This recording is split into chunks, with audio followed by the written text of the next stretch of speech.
Olá pessoal, tudo bem? Vamos agora fazer uma revisão do PET de Língua Portuguesa do nono ano do ensino fundamental. Vamos falar um pouco sobre os gêneros textuais conto, clássico e de poema. Primeiramente, vamos relembrar um pouco sobre os gêneros textuais. São classificados para determinar que tipo de texto, de acordo com as características em relação a um contexto.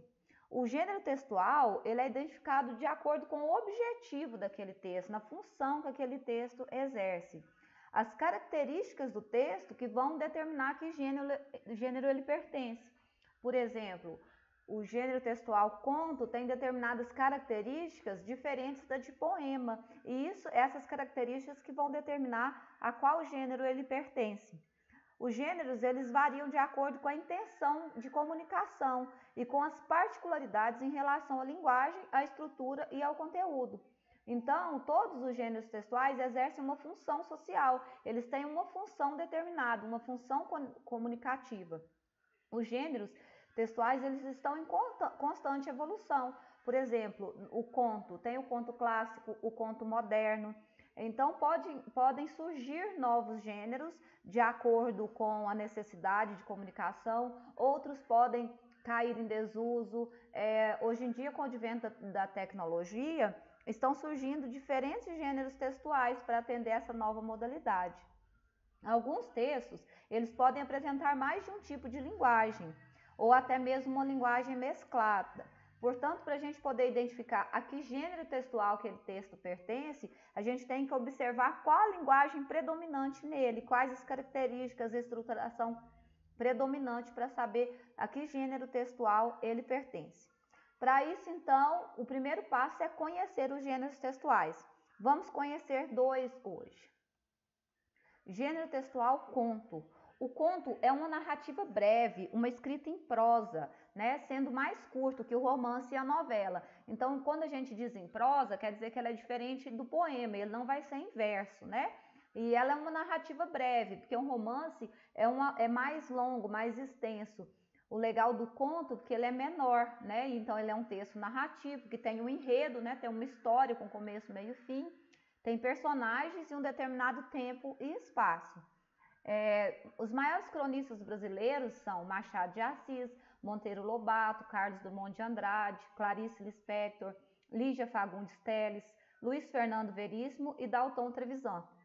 É interessante porque o PET trouxe o conto A Cartomante de Machado de Assis, que é bem interessante. Então, o gênero textual conto é bem interessante para quem está começando a entrar no mundo da leitura, pela questão de ele ser um texto mais curto, né? Geralmente é uma história envolvente, né? Com começo, meio e fim.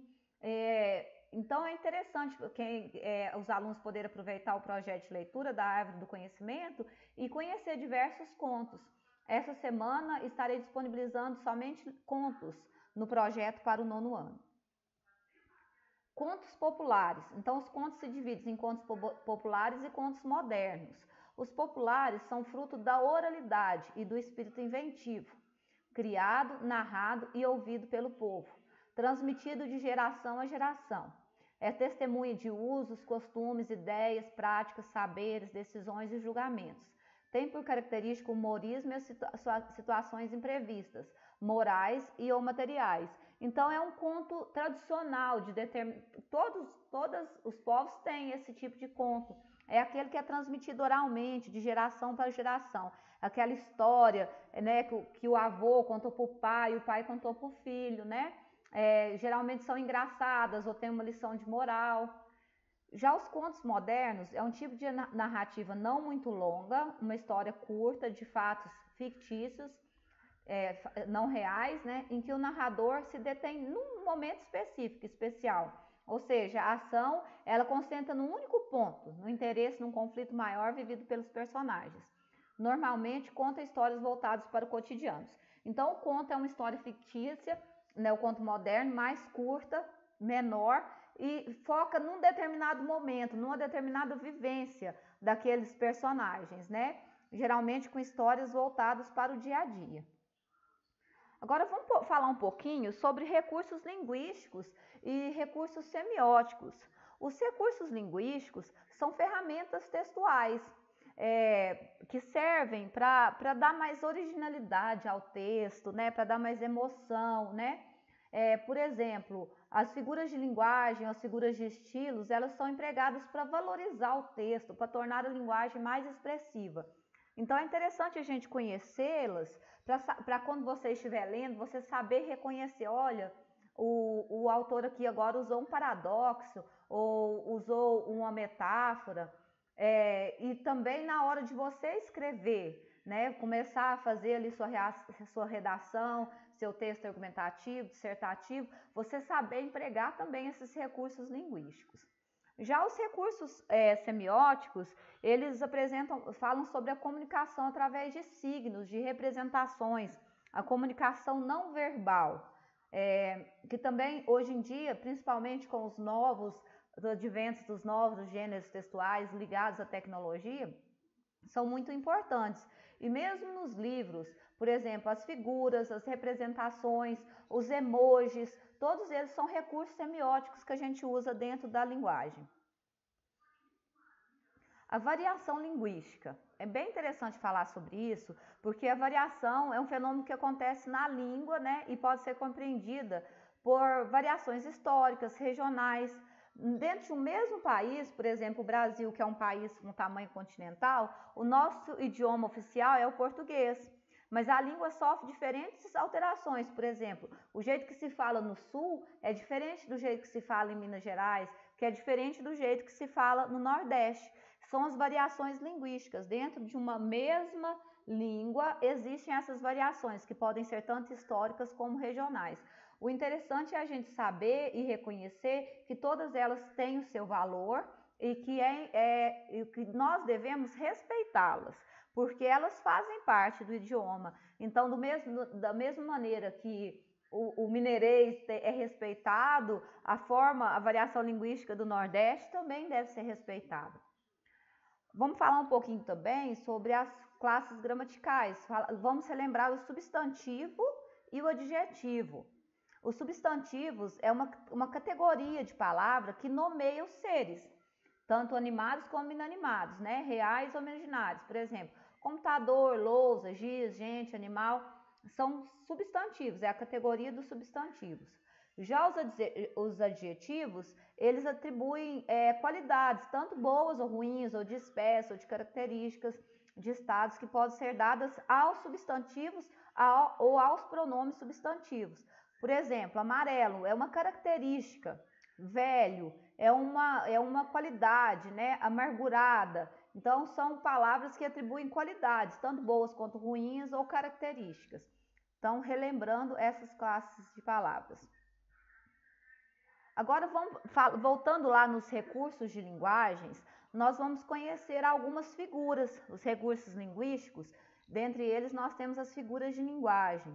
Essa é uma parte muito importante da língua portuguesa, porque à medida que você vai tomando gosto pela leitura e pela escrita, você conhecendo essas figuras de linguagem e sabendo reconhecê-las e fazer o uso correto delas, você vai enriquecer a sua escrita.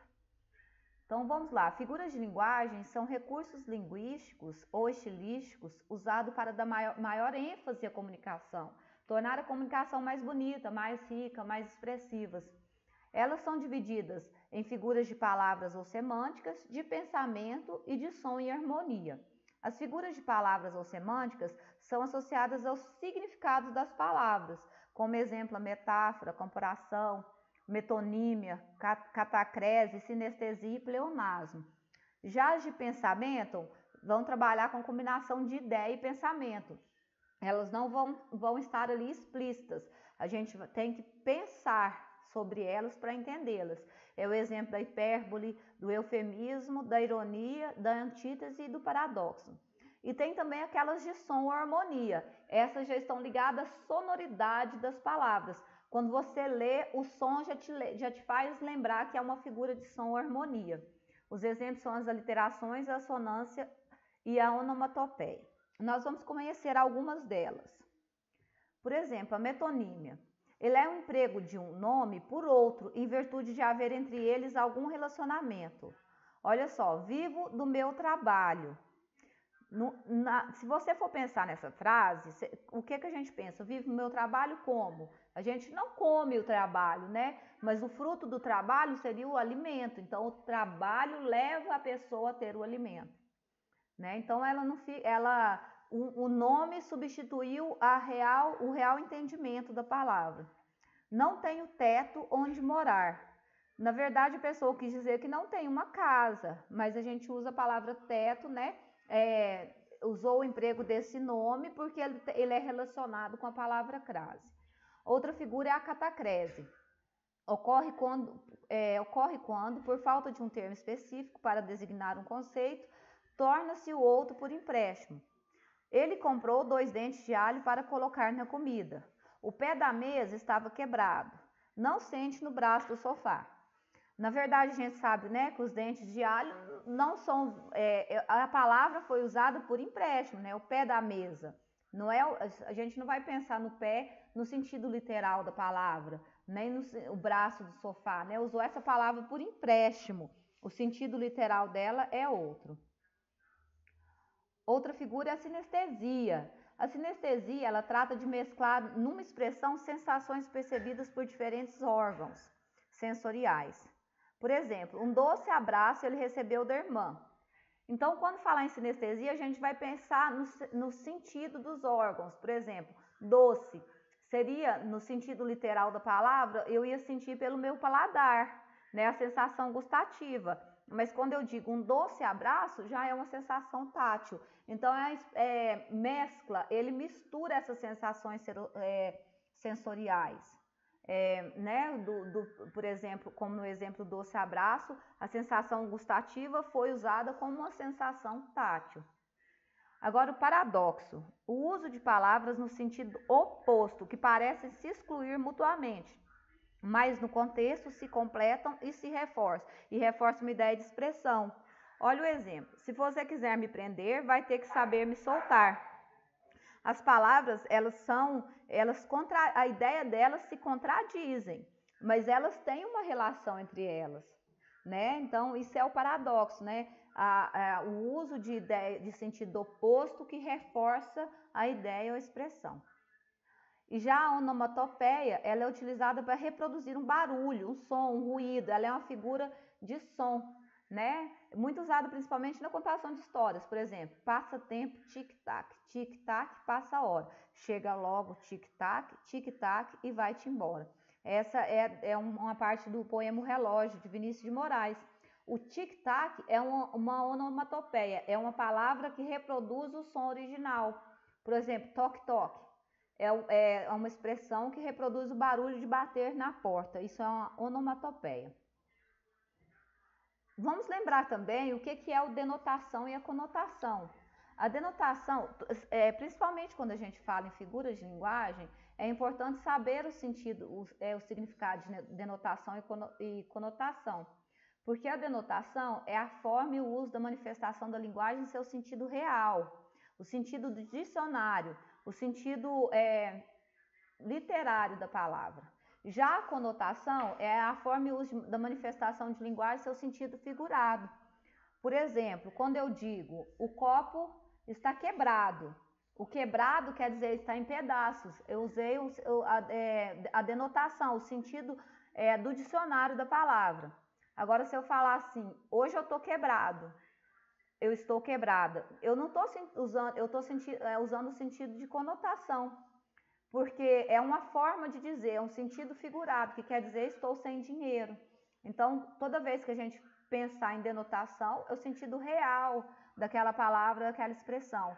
E já a conotação é a linguagem figurada, né? O sentido figurado. Vamos saber um pouquinho agora sobre o gênero textual poema, que é um gênero muito interessante. Ele é um gênero textual que apresenta peculiaridades em sua estrutura, que facilita sua identificação, porque ele vem geralmente em versos, né? Elaborado para despertar sensações no leitor através de brincadeiras sonoras e visuais com as palavras. A leitura de um poema, além de ser uma fonte de informação, é realizada pelo prazer de refletir e descobrir as ideias e sentimentos dos autores e perceber as emoções que provocam no leitor. Geralmente, os poemas, eles têm essa parte da sensibilidade, né? Ele traz sentimentos, provoca sensações no leitor. Na Idade Média, os poetas, eles eram chamados de trovadores. A gente até estuda o trovadorismo. E eles compunham os poemas para ser cantados. E isso até hoje está arraigado nos poemas modernos, né? Porque vários poemas muitas vezes lembram músicas.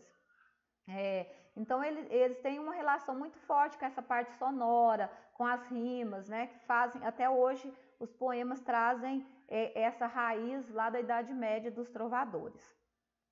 Trouxe para vocês alguns poemas brasileiros conhecidos. Tem o Soneto da Fidelidade, Vinícius de Moraes, que é muito bonito. Via Láctea, de Olavo Bilac. A Canção do Exílio, do Gonçalves Dias. O José, de Carlos Drummond de Andrade. O Amor, Álvares de Azevedo. Timidez, da Cecília Meirelles. E Versos Íntimos, de Augusto dos Anjos. Então vamos pesquisar esses poemas para a gente conhecer um pouquinho desse gênero textual que é tão bonito e tão emotivo. Então, pessoal, é isso. Até a próxima. Espero que tenha colaborado com vocês e vamos fazer as atividades.